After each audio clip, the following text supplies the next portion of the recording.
Oi, pessoal. Vamos dar continuidade, então, ao processo da Revolução Francesa hoje.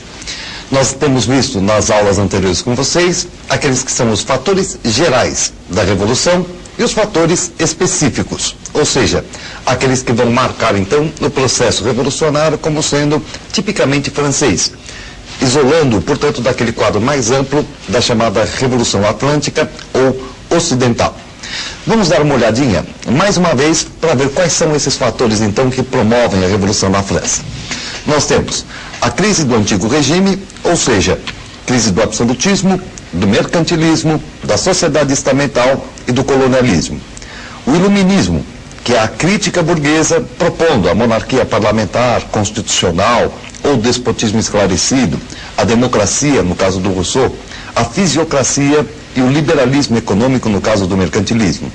Os problemas internos da França, um enorme déficit orçamentário, agravado pela decorrência e perda da Guerra dos 7 anos, Guerra dos 7 anos entre a França e a Inglaterra, no qual a França, inclusive, acaba cedendo o Canadá para os ingleses, e o Tratado de Comércio com a Inglaterra, que vai levar a incipiente indústria francesa ao verdadeiro caos, à verdadeira bancarrota. E, por fim, a reunião da Assembleia dos Notáveis, que acaba mostrando à monarquia que, na verdade, a nobreza e o clero, por mais privilegiadas que fossem, não estavam ao lado da monarquia, e sim contra ela. Por encaminhamento desses próprios nobres, a monarquia foi instigada a conclamar, a chamar a reunião dos chamados Estados Gerais. Os Estados Gerais, eles vêm a se compor pela reunião dos 3 estados da sociedade francesa, por isso mesmo então conhecido pelo nome de Estados Gerais. Primeiro estado, o clero; segundo estado, a nobreza; terceiro estado seriam os servos, mas que a gente vai já colocar como sendo burguesia. Cada um dos estados tem direito a uma média de 300 deputados, e cada estado tem direito a um único exclusivo voto. Qual seria o raciocínio da nobreza para pedir a reunião dos Estados Gerais? A ideia é, são 3 estados, cada estado tem direito a um voto, então eles pensavam, a nobreza vota com o clero, são 2 votos contra 1, e assim nós esvaziamos o absolutismo e trazemos de volta aquele sistema em que ele, o nobre, e ele, o clérigo, eram os que mais mandavam. Ou seja, voltaria, portanto, a ideia praticamente do feudalismo. Se na teoria a ideia da nobreza é uma ideia certa, na prática ela se mostrou completamente transformadora da realidade francesa. Por quê? Porque mal se reuniram, os burgueses criaram nos Estados Gerais 2 grandes questões. Aquelas que vocês veem aqui no nosso gráfico. A questão do número, porque a burguesia, argumentando que representava cerca de 98% da população da França, queria o dobro do número de deputados que lhes foi concedido, e logo em seguida a chamada questão da votação. Não queriam mais o voto por estado, e sim o voto por cabeça. Entenda, portanto, o processo. Os burgueses dentro dos Estados Gerais pedem o dobro do número de deputados. Ao invés de 300, vamos só para arredondar, 600. Em teoria, isso não mudaria nada, porque o voto era por estado. Então o rei concedeu para eles os 300 deputados a mais. Na hora em que eles obtêm esses deputados, eles pedem o voto por cabeça e não mais por estado. E aí você fala, bom, mas 300 do clero, 300 da nobreza contra 600 da burguesia dá empate. Não, gente.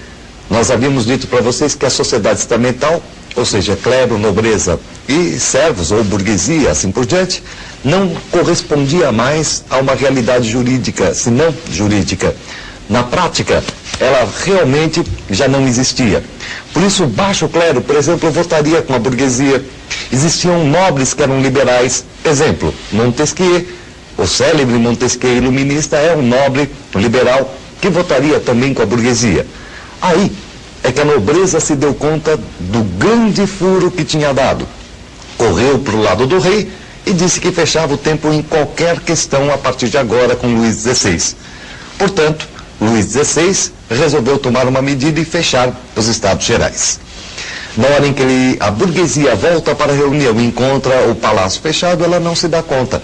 Ela simplesmente invade o palácio invadindo o palácio, invade a sala do jogo da pela, e ali, na sala do jogo da pela, a burguesia faz um juramento solene. Juramento de que ela vai se reunir em qualquer lugar que seja e não deixará de se encontrar até ter dado à França uma Constituição. Resultado, a revolução que havia começado por aqueles trâmites da nobreza passa para as mãos da burguesia. Inaugura-se agora uma nova etapa do processo. É o processo da montagem da Assembleia Nacional Constituinte.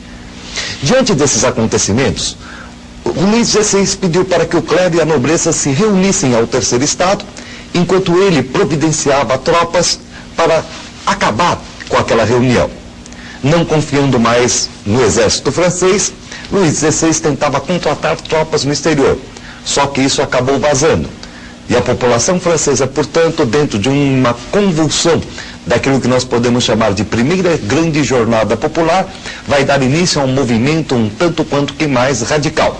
Movimento esse que começa com a célebre jornada de 14 de julho, ou a tomada da Bastilha.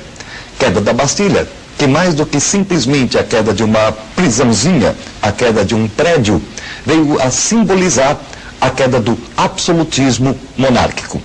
E justamente porque representava a queda do absolutismo, representou também uma espécie de sensação de liberdade para toda a população francesa.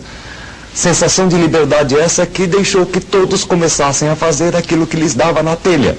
E por isso mesmo desencadeou um processo que ficou conhecido na história da Revolução como sendo o Grande Medo.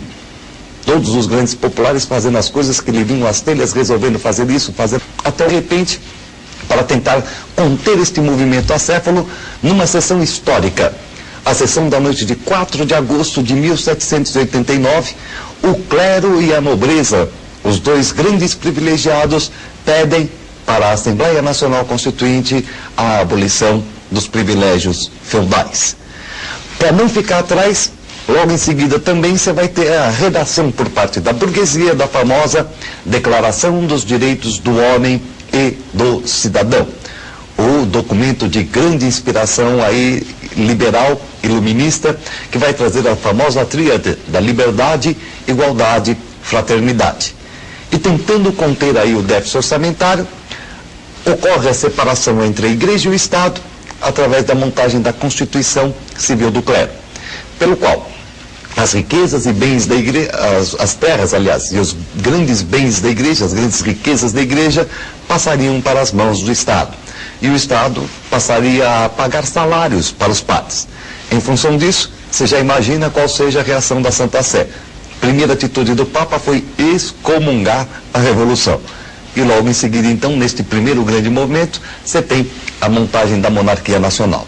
Vamos fazer, então, um breve resumo dessa primeira etapa da Revolução Francesa para que você possa ter em mente. Olha só o que está acontecendo. Em primeiro lugar, você tem a liderança da grande burguesia, que, como a gente já falou para vocês, é reformista e não revolucionária. Assim, os ideais que estão presidindo esta primeira etapa entre 1789 e 92 são os ideais de Montesquieu. Montesquieu que pretendia a elaboração de uma monarquia constitucional. A radicalização começa com a tomada da Bastilha e aquilo que nós chamamos então de Grande Medo, esse movimento acéfalo da população. Temos a partir daí aquelas outras grandes atitudes que vão ser tomadas na Assembleia, como a abolição dos privilégios feudais, para tentar conter o Grande Medo. E em seguida, a Declaração dos Direitos do Homem ou do Cidadão. Como já dissemos, documento de inspiração liberal. A Constituição Civil do Clero, que vai acabar gerando aí o Papa excomungando a Revolução, e a montagem da monarquia constitucional. Todo esse panorama da primeira etapa revolucionária vai acabar sendo frustrado, gorando, porque o burguês vai começar a sambarcar mercadorias, os preços vão crescer, você vai ter uma inflação simplesmente gigantesca. E isso vai abrir caminho para uma radicalização maior do movimento num segundo instante, num segundo momento. Esse é aquele que nós chamamos de República da Convenção Nacional. Dá uma olhadinha aqui no nosso gráfico o que está acontecendo nesse segundo momento entre os anos de 1792 e 1795. Você tem, em primeiro lugar, uma luta entre girondinos e jacobinos. Girondinos representando aí a grande burguesia, jacobinos representando a média e a pequena. A fase jacobina, que vai ser a fase mais característica da República da Convenção, vai ser liderada pelo famoso Robespierre. Os ideais serão os de Rousseau. Olha a grande viragem. Se havia antes uma tendência reformista, agora você tem, evidentemente, um setor revolucionário propondo não monarquia constitucional, mas democracia. Diversas medidas de exceção. Abolição, por exemplo, da escravidão nas colônias, implantação da lei do máximo, implantação também do estilo da pátria em perigo, dos tribunais revolucionários, características daquele momento que é conhecido pelo nome de época do terror dentro da França. E todo este governo vai acabar provocando um mal-estar muito grande na França e acaba gerando a queda do próprio Robespierre através de um outro golpe de Estado esse conhecido pelo nome de golpe do 9 Thermidor. É nesse momento histórico da Revolução, portanto, que você vai ter diversos fenômenos, diversos pontos de apoio para as grandes primeiras vitórias liberais da burguesia. Como, por exemplo, você vai ver o jacobinismo tomando a si a revolução e muitas vezes levando pessoas pelas menores infrações até a guilhotina. Você vai conhecer o grande e famoso líder dessa revolução que vai implantar as maiores medidas de exceção, Robespierre, como por exemplo a lei do máximo, que vai cortar a cabeça de diversas personagens ilustres dentro da França, inclusive a do próprio Luís XVI, que guilhotinado tirava as esperanças da burguesia da volta da monarquia e, portanto, de uma época um pouco menos dramática, um pouco menos radical. Dentro desse esquema todo, portanto, nós vamos começar a perceber que, apesar desta violência toda, dessas medidas de exceção, as primeiras grandes vitórias burguesas vão começar a se sedimentar justamente neste momento. E, por fim, com a queda do nosso amigo Robespierre, os grandes burgueses voltam ao poder através do golpe do 9 Thermidor.